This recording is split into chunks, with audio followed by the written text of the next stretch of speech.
بسم الله الرحمن الرحيم.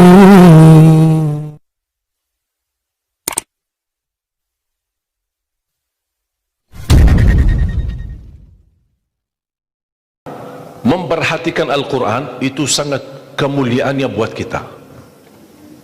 Semakin banyak perhatikan Al-Quran, semakin manfaatnya buat kita. Contoh, ayat Al-Kursi, satu ayat. Rasulullah SAW bersabda, "Man qara'a ayat Al-Kursi dubura kulli salatin laysa bainahu wa bainal jannati illa an yamut." Barang siapa yang membaca ayat Al-Kursi setiap habis salat fardu, tidak ada sesuatu yang mampu menghalanginya masuk surga. Ayat Al-Kursi ini satu ayat menjaminkan kita masuk surga. Kalau satu ayat menjaminkan kita masuk surga, gimana suratul Baqarah seluruhnya? Gimana lagi 30 juz Al-Quran? Kata Siti Aisyah radhiyallahu anha, jumlah tingkatan dalam surga Allah sesuai jumlah ayat Al-Quran. Oleh karena itu tidak ada yang lebih tinggi di dalam surga Allah daripada Ahlul Quran. Karena nanti Ahlul Quran ketika masuk surga Allah suruh baca dan naik. Baca sebagaimana kamu baca di dunia dan naik posisimu dan darjatmu di dalam surga. Baca naik terus, baca naik sampai bersama Nabi Muhammad di darjat yang tertinggi di dalam surga Allah. Ini semua berkat Al-Quran.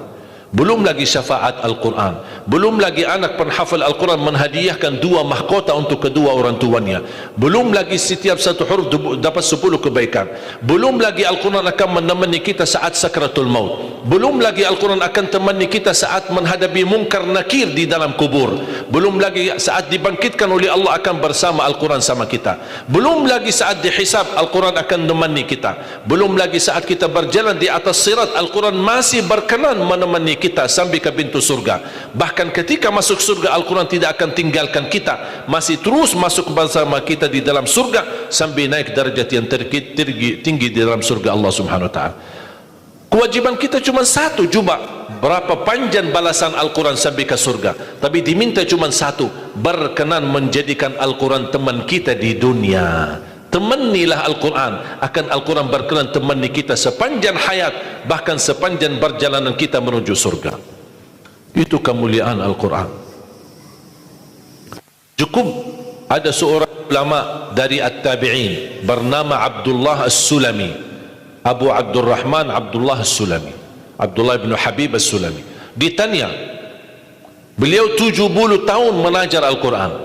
Ditanya, wahai imam, apa yang membuat kamu sabar sampai 70 tahun mengajar Al-Quran? Kata beliau, yang membuat aku sabar dan minat menjaga keistiqomahan, bersabda Rasulullah sallallahu alaihi wasallam, khairukum man ta'allama al-Qur'ana wa 'allamah, sebaik-baik manusia yang mempelajari Al-Quran dan mengajarnya. Itulah ingin saya menjadi orang yang baik bagi manusia, sebagaimana bersabda Rasul, itulah yang membuat saya sabar dalam mempelajari dan mengajar Al-Quran. Siapa yang tidak mau jadi manusia yang terbaik menurut Rasulullah sallallahu alaihi wasallam? Itulah bersama Al-Quran. Mohon maaf, siapa Ali Jabir?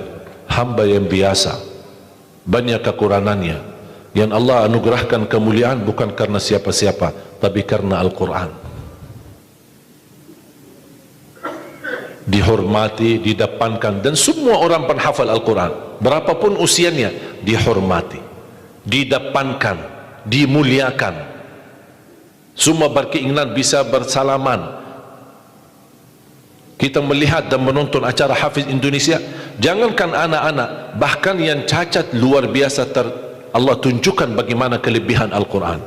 Yang buta bisa hafal Al-Quran, yang lumpuh badannya dan jasadnya seperti alana yang tidak bisa jalan hafal Al-Quran.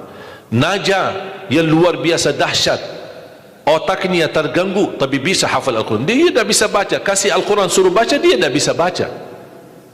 Tapi ditanya tes hafalannya, hafal. Berapa ayatnya? Hafal. Nomor berapa? Hafal. Kanan kiri hafal, atas bawah hafal. Allah menunjukkan kepada kita, Allah tidak akan melepaskan Al-Quran menjadi jaminan ditolong. Inna nahnu nazzalna dzikra wa inna lahu lahafizun. Kami telah menurunkan Al-Quran dan kami akan menjaganya. Di antara terjaga Al-Quran secara fisik, terjaga Al-Quran secara tulisan, terjaga Al-Quran secara suara, dan terjaga ahlul Quran, para penghafal Al-Quran. Oleh kerana itu jamaah sekalian, selalu saya mendorong masyarakat, kalau kaum muslimin muslimat di Indonesia merasa dirinya gagal menjadi penghafal Al-Quran, jangan putus asa, tetap masih anda bisa menjadi ahlul Quran. Ayo kita lipatkan diri kita melalui yang jadi saham atau saksi baik bagi kita di hadapan Allah, melalui infak kita, sedekah kita, zakat kita, wakaf kita, apa saja, supaya kita datang di hadapan Allah. Ya Allah, mohon maaf, saya belum bisa hafal Al-Quran, tapi hartaku menjadi saksi untuk membantu dan menolong Al-Quran dan binaan Al-Quran. InsyaAllah termasuk ahlul Quran dan mendapatkan syafaatnya Al-Quran di hari kiamat, dan amalan itu menjadi sedekah jariah yang menalirkan pahalanya sampai hari kiamat. Semua harus bisa berjuang. Tidak boleh ada orang berkata saya tidak bisa hafal. InsyaAllah anakmu bisa hafal. Kalau anakmu belum bisa hafal, InsyaAllah cucumu bisa hafal. Kalau itu pun tidak berhasil, InsyaAllah saham walaupun sedikit seikhlasnya bisa menjadi saksi baik. Infaknya, sedekahnya, ikhlasnya, zakatnya, wakafnya, semua bisa menjadi saksi baik. Karena kita mendapatkan sebuah kemuliaan Al-Quran. Al-Quran kitab suci yang tidak ada keraguan di dalamnya. Sayang sekali kita bisa kehabisan berhari-hari tidak baca Al-Quran. Saya harap insyaAllah mulai hari ini kita komitmen untuk khatam Al-Quran. Siap? Sedikit demi sedikit istiqamah lebih baik daripada banyak tapi terputus.